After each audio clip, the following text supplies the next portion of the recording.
Okay, I'm done fighting myself. Hi, everyone. Welcome into Embodied Liberation.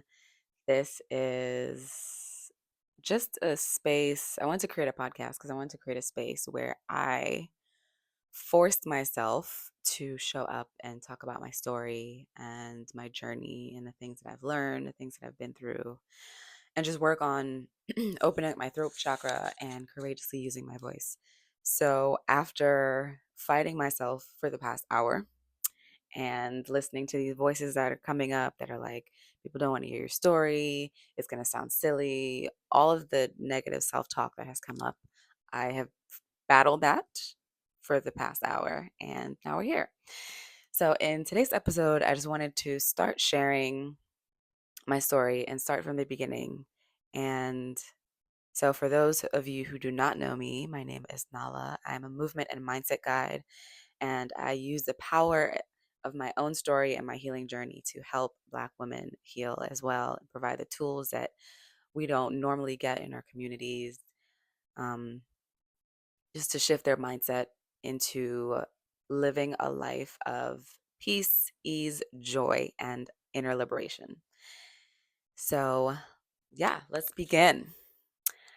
I was born in Jamaica, which I love being born in Jamaica. So, July of 1987, I was born in Portland, Jamaica.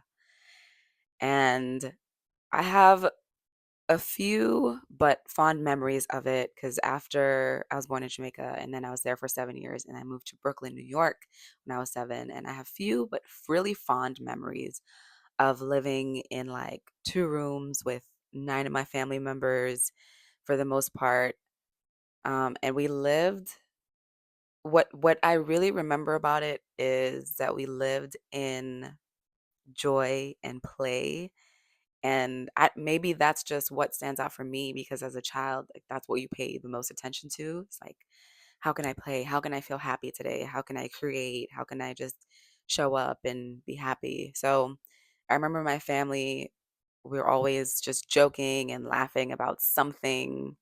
My little sister and my older cousin and I were always exploring, climbing trees, eating green mangoes before they were ready, and getting like these little sores on our mouth because they were green and getting beaten for it, but still doing it because they just tasted good. Um, just exploring the little like spring or river behind where our houses were. We rode this little broken bicycle that we had on the road. We would like take it to the top of the hill and then ride it all the way down with all three of us on it. I don't know how we managed to do that, but getting like chips and scrapes and cuts along the way. But that was just part of the experience, of just exploring your environment and playing and finding every single way that you can enjoy where you are. So our home always felt so filled with joy, even if we couldn't afford to buy meat, so we used ketchup on our rice instead, or we couldn't always get money for lunch at school, so most of the time we had to wait until we got home.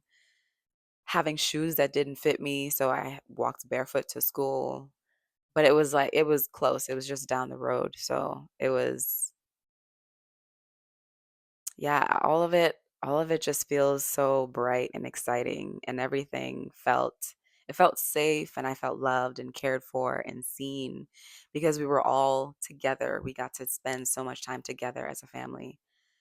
And I'm in my mind as I'm sharing about it, I'm comparing it to like living here in New York where things are so hectic and chaotic and there's so much but there's this like underlying energy of always wanting more, more, more, more, more. And I think when you live in a space of not having so much, you have less, you find so many ways to be content and to be happy with the little that you do have.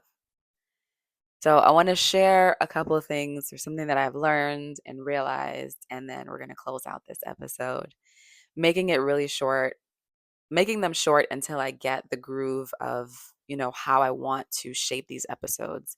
But either way, just being grateful that I'm here and being celebrating myself even before it's over, celebrating myself for just being courageous enough to show up and fight the voices and the everything that try to say, don't do this. So, one thing that I've learned is that moving is challenging. And there are, as I've come along in my journey, I'm realizing that there are so many elements to moving, and moving at different ages, you realize different things because you're just at a different level of awareness. So moving, that first move was challenging because it was a culture shock. There was like the language accent barrier. So I had, in school, I had kids that made fun of my accent because I just come like literally fresh off the boat from Jamaica. And I didn't want to be made fun of course, because you don't want to stand out. And now as an adult, I'm like, oh, I wish I had kept my accent, but I didn't want to be made fun of. So I worked on adjusting my accent. You have to adjust to new foods, different weather. Ooh, experiencing winter for the first time and snow and the cold. Like everything is new. And I'm glad that I moved at the age that I did, because at that, when you're young, you're more open to embracing it all. So I stayed open to adjusting and acclimating and, making it an exciting and playful journey rather than thinking about what you've lost. Children are so good, or young kids are so good at staying in the present. So in the present, I was like, okay, this is my new adventure. How can I have the most fun with this? And in moving, I also realized, kind of touched on this before, how peace and love and richness, quote unquote, lives in the heart. It's not in the external world. It's in your internal world. So being present and finding things to enjoy in life, that is the true abundance.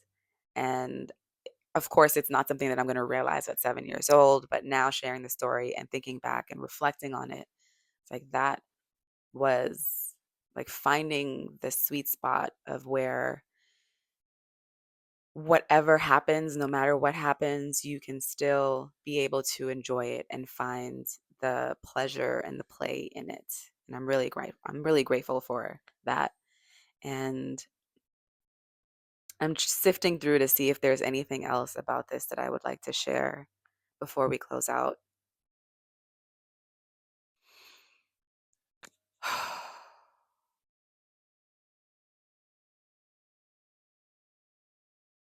Yeah, I mean, there can be more reflecting on growing up there and being there. And we were really close to our neighbors. So I remember just going over to the neighbor's house all the time or hearing them blast lots of Whitney Houston, Tony Braxton, Celine Dion, uh, the occasional country music, because for some strange reasons, Jamaicans love country music. So I remember that. And just playing with our neighbors, just a lot of play, being in the sunshine, um, just natural, super simple things before life got complicated. And the more you add in, the more it complicates things. So I'm really grateful to have had that time of simplicity and love and joy and ease, and not really think about how we were suffering per se, because it didn't feel like suffering. I think suffering is a state of mind. So getting to have both of those experiences, the one in Jamaica and then the one in New York, has really put that into perspective for me. But I think we're complete on this. Thank you for showing up. Thank you for being here with me and listening to my story. And I'm really hoping that, not hoping, I know that in sharing this and in just being here and being courageous enough to share it, even if I'm sitting here and I'm sharing this for myself, I know that this is something that's important, that's been coming to me, that I need to do. So I'm so excited and glad that I'm doing it. And with that said, we are finished. I will see you in episode 3. And we'll talk more about my journey. All right. Thanks. Bye.